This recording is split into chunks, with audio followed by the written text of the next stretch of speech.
हुर्र, चल चल। अरे जल्दी चल चल शंभू, जल्दी चल। हमें सारा खेत जोतना है और कल हमें माधव सेठ का भी खेत जोतने के लिए जाना है। जल्दी चल। हुर्र।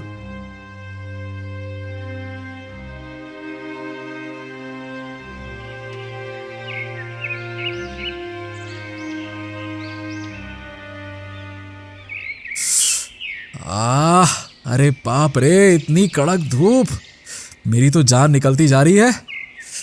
हाँ, थोड़ा सा पानी पी लेता हूँ, फिर आराम से जुताई कर लेता हूँ।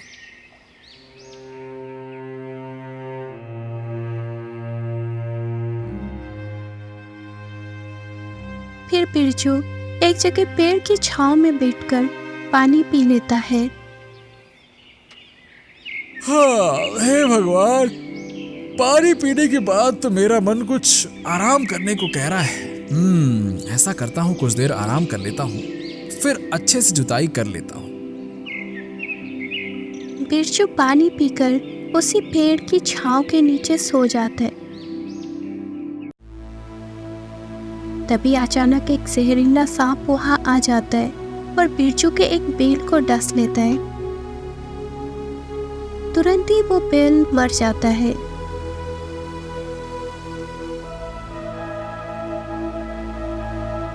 हाँ, अरे राम राम, पानी पीने के बाद तो मेरी आंख लग गई। चलो, अब सारा खेत जोतना है।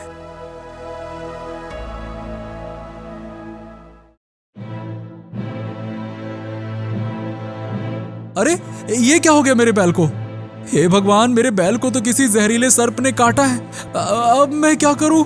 एक ही तो सहारा था, अब मैं किससे मदद मांगू? फिर बिरजू शंभू को बिलक बिलक कर रोने लगा।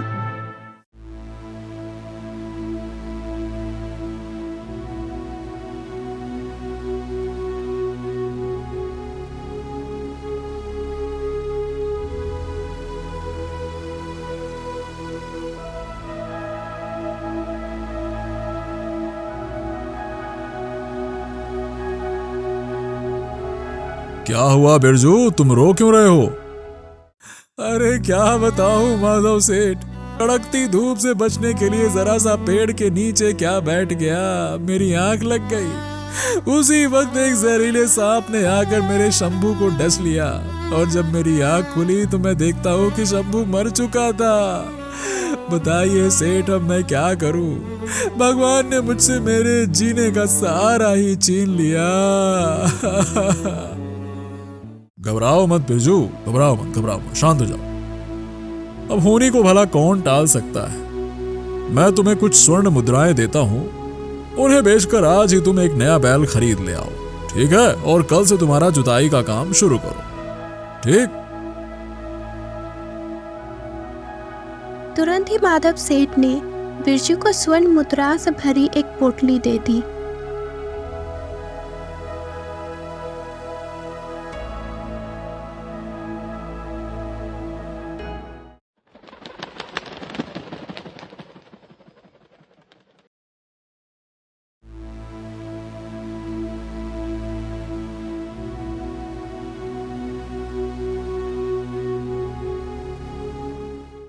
हाय हाय, मैं तो लुट गया, मैं तो मर गया। मैं क्या खाऊंगा और अपने बच्चों को क्या खिलाऊंगा? अरे ये सदानंद पेड़ के नीचे बैठकर रो क्यों रहा है? चलो जाकर देख लेता हूं। क्या हुआ सदानंद, इतने जोर जोर से क्यों रो रहे हो? ऐसी कौन सी आफत आ गई तुम पर?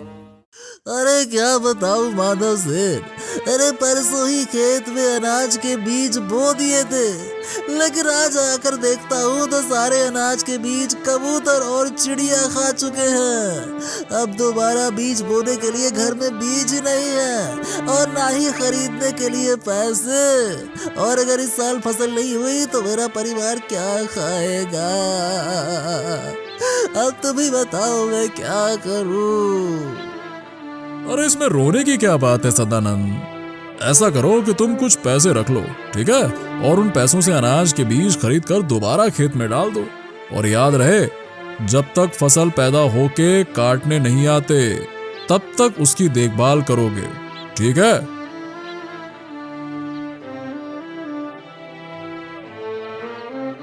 हाँ माधव सेठ, आपका मैं ये ऋण कभी नहीं भूलूंगा। अब मुझे कुछ समझ नहीं आया, इसीलिए मुझे रोना आया। मैं आपको सच्चे दिल से धन्यवाद देता हूँ। यह है माधव। गांव में लोग प्यार से उसे माधव सेठ कहते थे, क्योंकि उसका काम ही कुछ ऐसा था। जब भी कोई गरीब लाचार मुसीबत में होता तो वो अंदर से बहुत दुखी होता और पूरे दिल से अपने तरफ से उनकी मदद करता। हर वक्त इसी सोच में डूबा रहता कि वो गरीब दुखी लोगों की किस प्रकार मदद करे।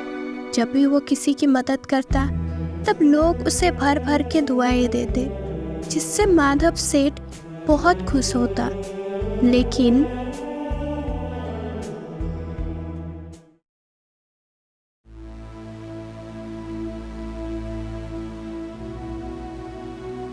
अरे सुना है कालू सेठ, वो गांव का माधव सेठ आजकल बहुत ही ज्यादा दान पुण्य कर रहा है। अपने आप को बहुत बड़ा समझ रहा है। 4 पैसे के आ गए खुद को राजा महाराजा समझ रहा है। हाँ, जानता हूँ। खुद को बड़ा 30 मार खां समझता है ना वो। जरा सा दान क्या करने लगा, खुद को कर्ण के भांति दानवीर समझने लगा। उसको तो मैं देख ही लूंगा।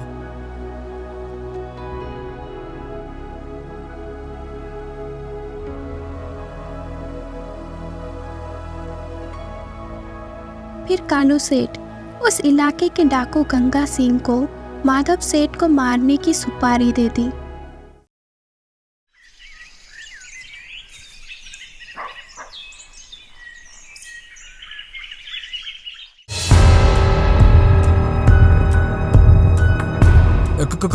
कौन?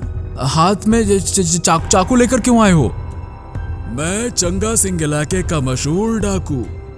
50-50 कोस दूर जब रात में बच्चे रोते हैं ना, तो उनकी माएं मेरा नाम बताती है कि सो जा, नहीं तो चंगा सिंह आ जाएगा।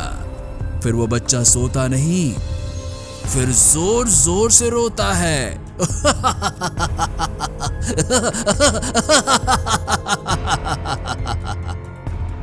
अरे चंगा सिंह, भला तुम मुझे ये सब बातें क्यों बता रहे हो? अरे अभी मर ही जाओगे तो मरने से पहले बता देता हूँ। दरअसल गांव के कालू सेठ ने तुम्हें मारने की सुपारी मुझे दी है। तुम बड़े अच्छे काम जो करते हो ना, गरीब लोगों की मदद करते हो, ये सब उसे अच्छा नहीं लगता। इसीलिए वो तुम्हें मार के अपने रास्ते का कांटा निकाल रहा है, समझे? अब मरने के लिए तैयार हो जाओ।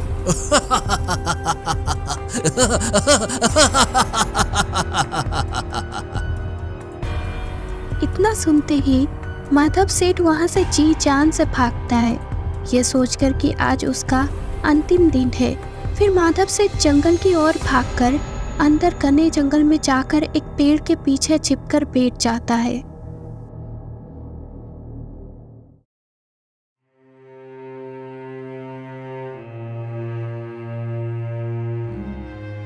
अरे ये कौन है जो पेड़ के नीचे बैठकर रो रहा है?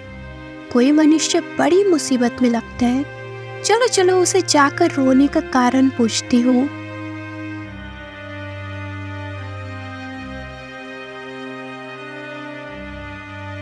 अरे भाई, तुम कौन हो और तुम यहाँ बैठ के रो क्यों रहे हो? मोरनी बहन, मेरा नाम माधव है और मैं पास के ही गांव में रहता हूँ। वहाँ मेरे दादा परदादा की जमीन है। मैं उसी में खेती का काम करता हूँ और जो भी भगवान की कृपा से मुझे मिलता है उसमें से मैं कुछ गरीबों में बांटता हूँ। जब भी कोई मेरे पास मदद मांगने आता है तब मैं उसकी मदद करता हूँ।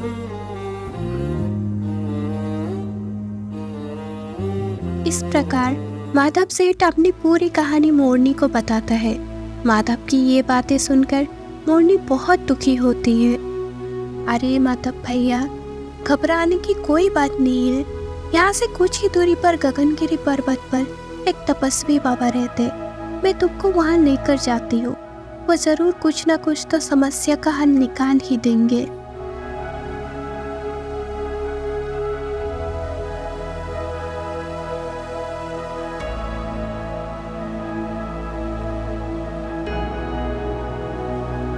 फिर मोरनी माधव सेठ को उस तपस्वी बाबा के पास गगनगिरी पर्वत पे लेके जाता है।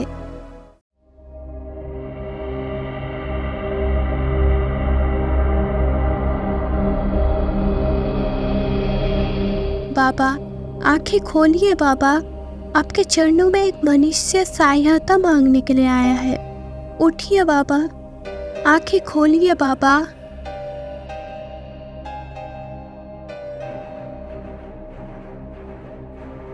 फिर माधव सेठ अपनी पूरी कहानी उस तपस्वी को बताता है और बताता है कि अगर वो वापस गांव लौट भी गया तो कभी न कभी कालू सेठ उसे जान से मार ही देगा। हे गुरुदेव, मेरा मार्गदर्शन करिए। मैं तो सच्चे मन से गरीबों की मदद करना चाहता हूँ, लेकिन समाज में कुछ ऐसे लोग हैं जो ऐसा करने से मुझे रोक रहे हैं। अब मैं क्या कर सकता हूँ? सुनो बेटा, भगवान हर मनुष्य को उसके कर्मों का फल देता ही देता है। जिसके नसीब में जो कुछ भी लिखा है वो उसे भुगतना ही पड़ता है, और जिन जिन को भी कुछ मिलने वाला है वो उन्हें मिल ही जाता है। अगर तुम्हें जरूरतमंदों की मदद करना ही है तो मैं तुम्हें एक वरदान देता हूं, जिससे कि तुम एक चमत्कारी तोते के रूप में बदल जाओगे। लेकिन याद रहे, इस काम में भी तुम्हें बहुत सारी कठिनाई आ सकती हैं। तुम्हें उनका सामना करना पड़ेगा।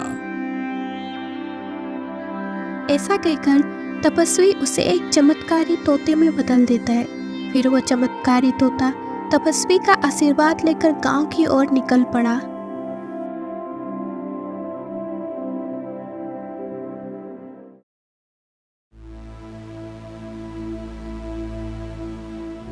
हाँ, 2 दिन से काम ढूंढ रहा हूँ, काम ही नहीं मिला।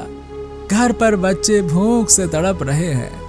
घर में खाने के लिए अनाज का दाना तक नहीं है। हे भगवान, ऐसे में मैं क्या करूं?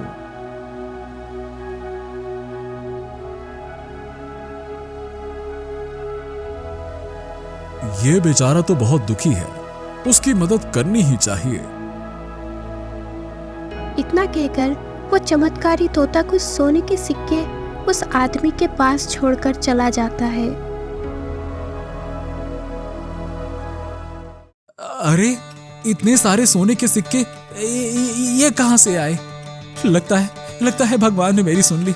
हे भगवान, आपका लाख लाख शुक्र है, आपने मुझे और मेरे परिवार को बचा लिया।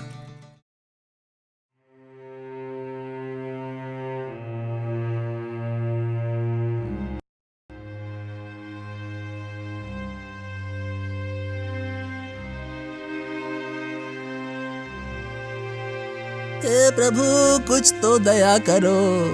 आज भी एक भी मछली जाल में नहीं फंसी। अगर रोज रोज ऐसा हुआ तो मेरा परिवार मर जाएगा। अब आप ही कुछ मेरी मदद करो। तभी पेड़ पर बैठा चमत्कारी तोता ने बहुत सारी मछलियां और स्वर्ण मुद्राओं से भरा एक पोटली दे देता है। अरे वाह, ये तो चमत्कार हो गया। लगता है भगवान ने मेरी सुन ली। जल्दी से जाकर घर में बता देता हूँ।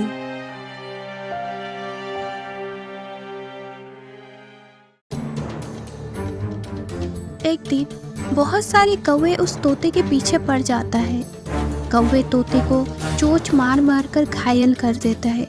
तोता आकाश में उड़ते उड़ते बहुत थक जाता है और एक खेत में जाकर गिर जाता है। पानी, पानी, पानी। तभी वहाँ एक किसान पहुँच जाता है।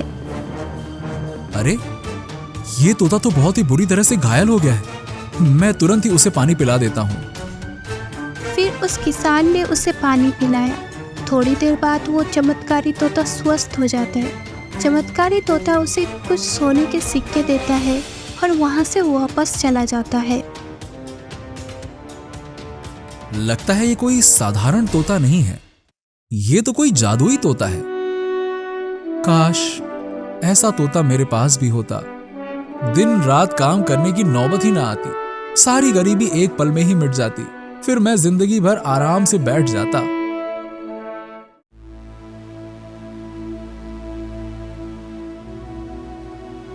अरे भाई पता है, कल जब मैं पेड़ के नीचे बैठा था तब किसी ने मेरे पास आकर सोने के सिक्के छोड़ दिए और चला गया।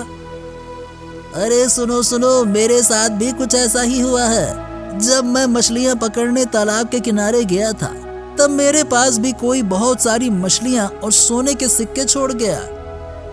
अरे भाई लोग, सोने की मोहरें तो मुझे भी मिली हैं, लेकिन ये कोई और नहीं बल्कि एक चमत्कारी तोता है।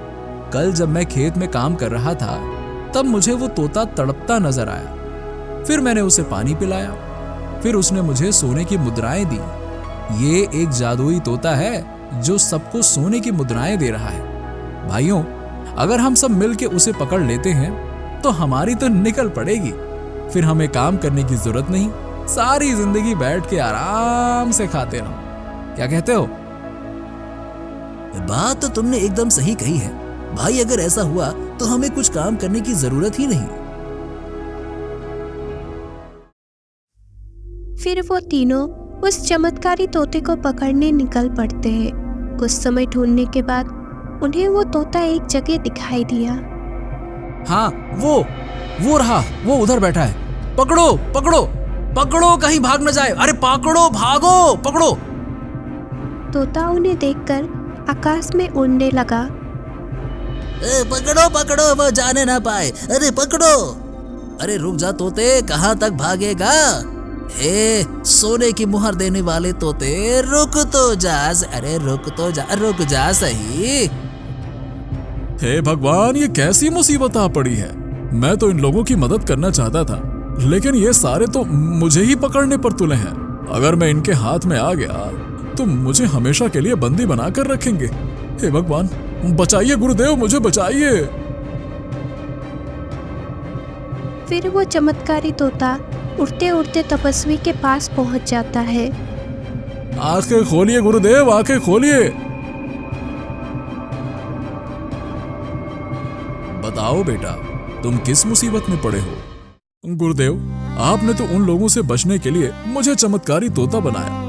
तोता बनने के बाद भी मैंने उनकी मदद करनी चाहिए, पर गुरुदेव उन लोगों के भीतर लालच भरा पड़ा है। ज्यादा लालच के चक्कर में मुझे ही कैद करने चल पड़े वो तो। देखा, मैंने तुम्हें पहले ही बता दिया था कि तुम्हें बहुत सारी मुसीबतों का सामना करना पड़ सकता है। रही दूसरी बात, तुम कोई भी किसी भी रूप में मनुष्य की सहायता करना चाहो तो लालच आ ही जाता है, क्योंकि इस धरती पर मनुष्य ही एक ऐसा प्राणी है जिसकी इच्छाएं कभी भी कम नहीं होती।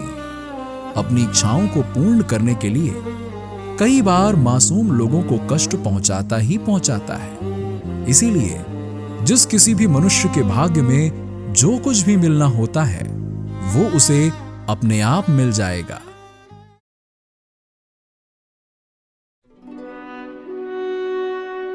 फिर तपस्वी उसे उसके मूल रूप में लाते हैं। माधव सेठ अब समझ चुका था कि इस धरती पर जिस किसी के नसीब में जो कुछ भी लिखा है वो उसे मिल ही जाएगा। उसे चिंता करने की कोई बात नहीं है और उसे अपने कर्म करते रहना चाहिए। उसी दिन से माधव सेठ अपने घर वापस ना जाके तपस्वी के चरणों में सेवा करता रहा।